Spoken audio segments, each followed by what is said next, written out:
우리가 미래 먹거리를 고민해야 되는데 반도체 하나만으로서는 할 수 없는 거고요.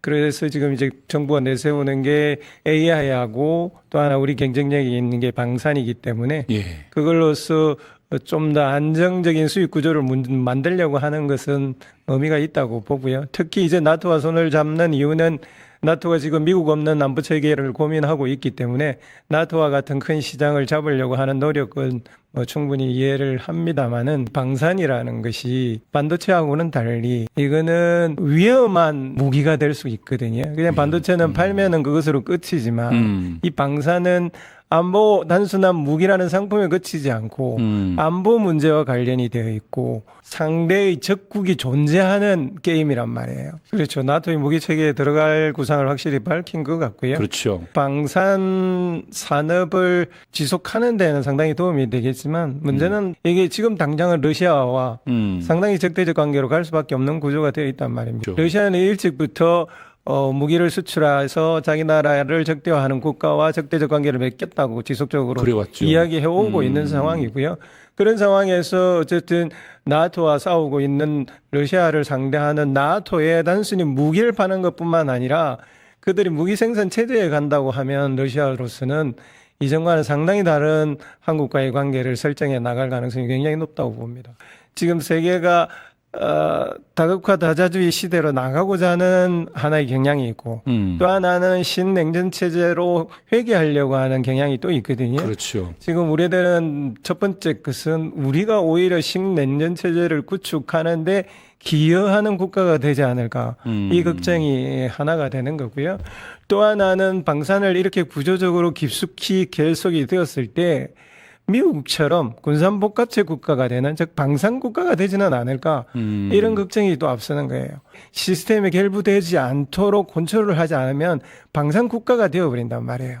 그러면 국가 운영 자체가 미국의 군산복합체처럼 네. 그 군사적 이익이 관계에 있는 세력들이 국가를 주도해버릴 가능성이 굉장히 높아져요. 이런 위기까지 동시에 고민을 하면서 이 문제를 판단해야 된다고 생각합니다. 지금 유럽도 EU 중심의 상업적 이해관계를 중시하는 세력들은 중국과 손을 잡아야 된다. 그렇죠. 우리의 경제가 이런 상황에서 언제까지 이념놀이 할 것이냐 이렇게 주장하는 세력이 있고요.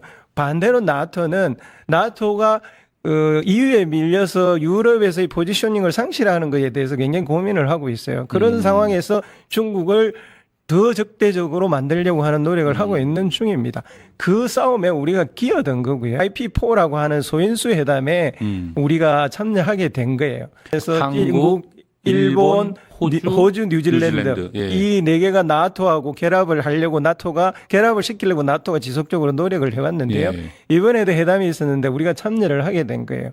중국이 왜 이것을 주목해 보느냐 하면 일본의 신궁극주의적 재무장 때문에 그렇습니다. 중국은 지금 심지어 지금은 대만 문제보다도 더 심각하게 일본을 문제를 바라보고 있는 건데요. 그렇죠. 그런 상황에서 일본의 소인수 군사 협력 시스템에 우리가 가서 회의를 하는 것 자체가 중국으로서는 상당히 경계하고 공교롭게도 전쟁 없는 세계를 주장하던 우리 정부가 그와 같은 신냉전적 시스템을 구축하는 한 축에 들어가서 지금 무기를 팔겠다고 하고 있고 거기에 들어가서 소인수 회담을 하고 있는 거거든요. 이 두 사이의 모순을 어떻게 해결할지 굉장히 걱정스럽습니다. 동아시아 지역이 어느 지역보다도 상당히 위험해져 버리는 상황으로 가까이 가는 겁니다. 중국과 일본이 충돌할 가능성이 굉장히 높아지는 거예요. 그렇죠. 그 싸움에 지금 우리가 원하든 원치 않든 방산 무기를 팔겠다고 하면서 끌려 들어가고 있는 거죠. 우리나라의 이 반도체가 우리나라 우리나라 수출의 40%를 차지해요. 그 중에 60%는 중국에 수출했습니다. 이번에.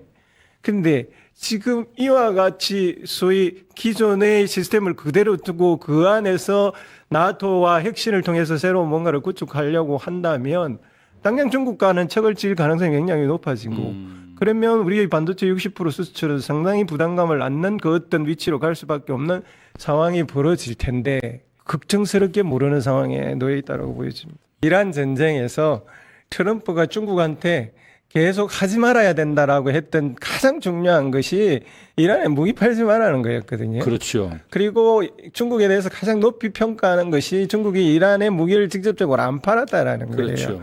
그래서 지금 이걸 이 케이스에 대입하면 러시아도 꼭 마찬가지입니다. 어떤 국가도 우크라이나에 무기를 대주거나 무기를 팔거나 무기를 대줄 수 있는 시스템을 구축하지 말아야 된다는 것이 러시아의 가장 중요한 입장인데 지금 우리는 그걸 깨고 들어가는 것이고 또 아주 노골적으로 우크라이나에다 1억 불에 달하는 자금을 지원하기로 한 거 아닙니까?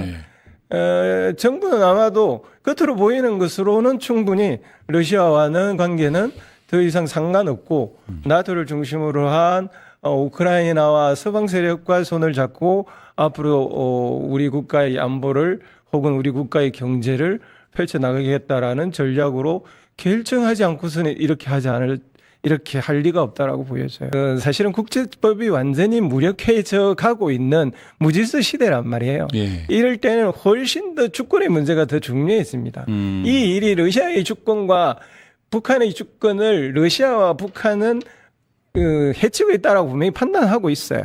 그러면 국제법이 살아있을 때는 러시아와 북한의 이 주권적 요구가 무시되거나 혹은 경시되거나 혹은 아니라고 말할 수 있지만 지금은 전혀 아니라는 시기란 말입니다. 그러니까 단순히 국제법으로 우리는 처리했다라고 말을 해서 핑계가 안 되는 시기예요. 최근에 중국에서도 그 반체제 인사라고 불리는 사람 한 명이 우리나라로 보트 타고 왔어요. 캐나다로 보내달라고 하는 사건이 아마 아직 최종 결정이 안 되고 있는데 들리는 말에 의하면 그것도 우리가 가지고 있는 국제법 중심으로 처리를 하겠다라고 하고 있는 것 같거든요. 그런데 지금 막 국가와 국가 간에 이렇게 충돌하고 있는 시기에는 국제법으로 해결이 안 돼요. 그 나라 국가와 면밀히 상의하고 협의를 구해야 되고 해야 되는 시기인데 국제법인데 뭐 어때?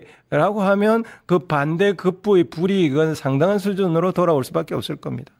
그래서 제가 대선이 끝나고 중국에 갔을 때는 이재명 정부에 대해서 엄청난 기대를 가지고 있었었고요. 예. 정상회담이 끝나고 나서는 이제 윤석열 정부와 확실히 달라지는 게 겠구나 라고 했었어요. 근데 이번에 가서 분위기는 전혀 딴판입니다. 많이 냉랭해졌던가요? 굉장히 냉랭해져 있고요. 굉장히 공격적으로 변해 있어요.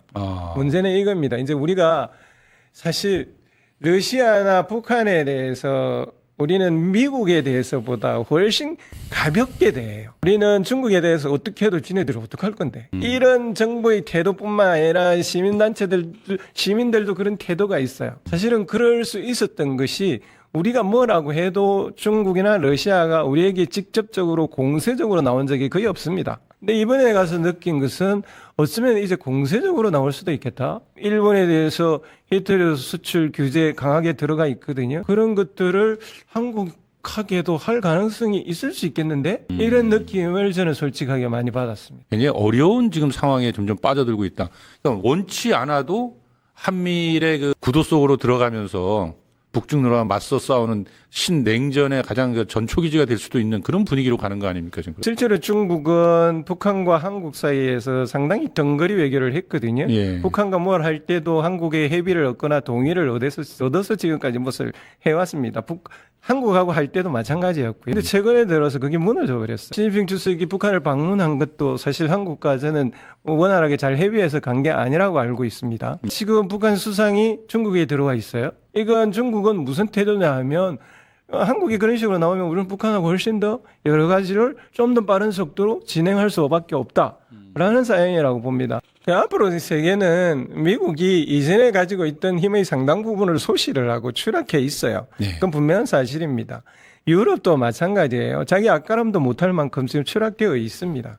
그래서 기존으로 미국과 유럽과 잘하면 잘 살 수 있는 시대가 전혀 아니에요. 이재명 정부가 고민하는 것은 저는 두 가지 방향이라고 생각합니다. 하나는 중견국의 연대. 그러니까 이 무질서 시대에 캐나다를 포함한 중견국들의 연대를 해서 이 미국이 추락하는 신질서에 대응하는 방식을 고민을 하나 하고 있다고 생각하고요. 또 하나는 출발 때는 그랬다고 생각하는 것 중에 하나는 좀 더 대륙 국가에서 위치, 러시아와 중국까지도 다 포용을 해 나가서 새로운 지경학적인 위치를 장악하는 그런 포석도 처음에는 있었다고 봅니다. 그런데 지금은 완전하게 전자 쪽으로 기울고 있는 거 아닌가? 그러니까 다시 이전의 서방이라고 불리는 세력들과 혁신이라는 방법을 통해서 파일을 키워서 국가를 유지해 나가려고 하는 게 아닌가. 상대적으로 그래서 중국이나 러시아나 북한에 대한 관심은 확 줄어들고 있는 상황이 아닌가. 미국 중심의 정치 체제가 안정되어 있을 때는 한쪽 손만 잡아도 큰 문제가 없었어요. 지금은 서로 미국이라는 국가의 자유주의적 국제 질서가 무너지고 있고 둘이 서로 충돌하고 있고 국가가 국가 간에 합종 연행하고 있는 시기에 이와 같이 일종의 신냉정적인 방식으로 외교 안보와 세계 질서를 대하는 것이 과연 합리적인 방식일까는 정말로 심각하게 고민을 해봐야 된다고 생각합니다.